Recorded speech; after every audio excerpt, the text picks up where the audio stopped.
Hello, Cornerstone family. Pastor Nate here on this Tuesday afternoon. I hope this brief note is finding all of you well. I just finished a nice picnic lunch with my family and wanted to take just a moment to say hello to you and to share a little piece from a book that I recently picked up. Well, actually, so recently as in the last hour. No, it's a book that I know and love very well, so I'm kind of revisiting sections in it. It's entitled Water People For by Wendell Berry. Now, some of you hear Wendell Berry and you know this is one of my favorite authors, and you are correct. I love Wendell Berry's fiction.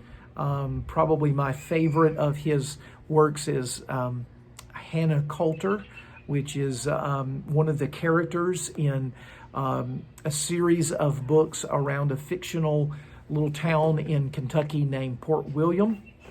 Another one of my favorites is Jayber Crow, which is another character from that same fictional town in Kentucky. We've gotten a chance to read some of his literature together as a congregation and reflect on it with a Christian worldview in mind, and to help us learn through his fiction even what the Christian life is about and some of the values that come in and through his writing. Well, this is actually a selection of essays of his, this volume, Water People For, and probably my favorite essay. It's hard for me to narrow them down, but at least one of my favorite essays is in this collection. And the name of the essay is called The Work of Local Culture. And he's actually using the word culture from its root, which is from the word cultivate. Culture is actually derived from that word agriculture, like a farming culture. It comes from cultivation. And our culture is actually the things that we have valued or cherished or cultivated, the things that we've prioritized. That's really what's reflected in one's culture. And what he's setting out is a vision or the work of local culture. And he gives a beautiful little anecdote that I just thought I'd read to you and maybe give you a little time to reflect on during this season together. So with no further ado, let me read this section here for you. I was walking one Sunday afternoon several years ago with an older friend. He went by the ruining log house that had belonged to his grandparents and great-grandparents. The house stirred my friend's memory, and he told how the old-time people used to visit each other in the evenings, especially in the long evenings of winter. They used to be a sort of institution in that part of the country known as sitting till bedtime. After supper, when they weren't too tired, neighbors would walk across the field to visit each other. They popped corn, my friend said, and ate apples and talked. They told each other stories. They told each other stories, as I knew myself, that they had all heard before. Sometimes they told stories about each other, about themselves, living again in their own memories, and thus keeping their memories alive. Among the hearers of these stories were always the children. When bedtime came, the visitors lit their lanterns and went home.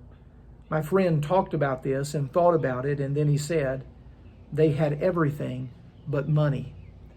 They were poor as country people have often been, but they had each other. They had their local economy in which they helped each other. They had each other's comforts when they needed it, and they had their stories, their history together in that place. To have everything but money is to have much. I love that little story in Berry's essay, in part because it gives a portrait, doesn't it, of what really matters in life. Our local community, the people who the Lord has surrounded us with, the simple pleasures in life, popcorn and apples, and the fellowship of sharing stories and keeping, as he said, memories alive.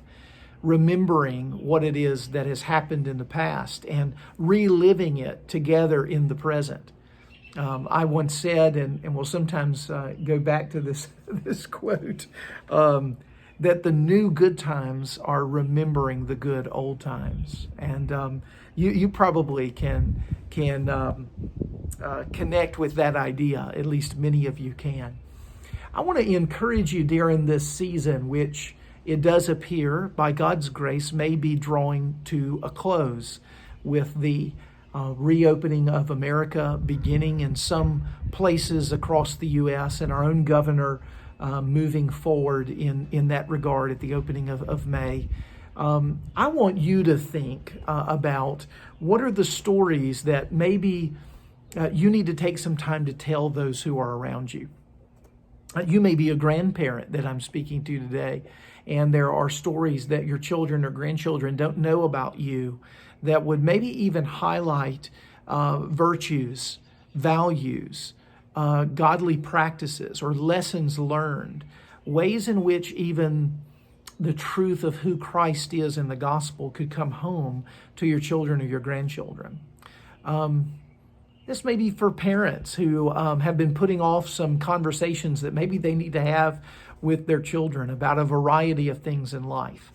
I would encourage you, redeem this time. Redeem it well. Don't just put on Netflix. Don't just escape into technology.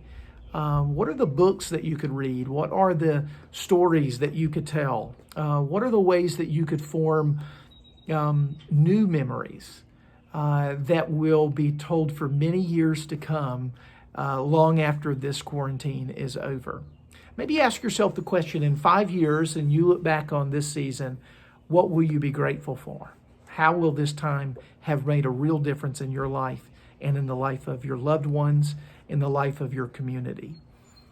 Think about that, and let's encourage one another as we try to continue to redeem the time for the purposes of Christ, and look forward with anticipation at the prospect of being back together before too long. But let's not rush that. Let's not get ahead of ourselves. Let's not hurry too quickly. Let's redeem what's before us, and let's learn exactly what God has in store, that we might bring it into the future as we walk together by faith. Well, thanks, friends. I hope you enjoy the rest of your afternoon, and hope to see you soon.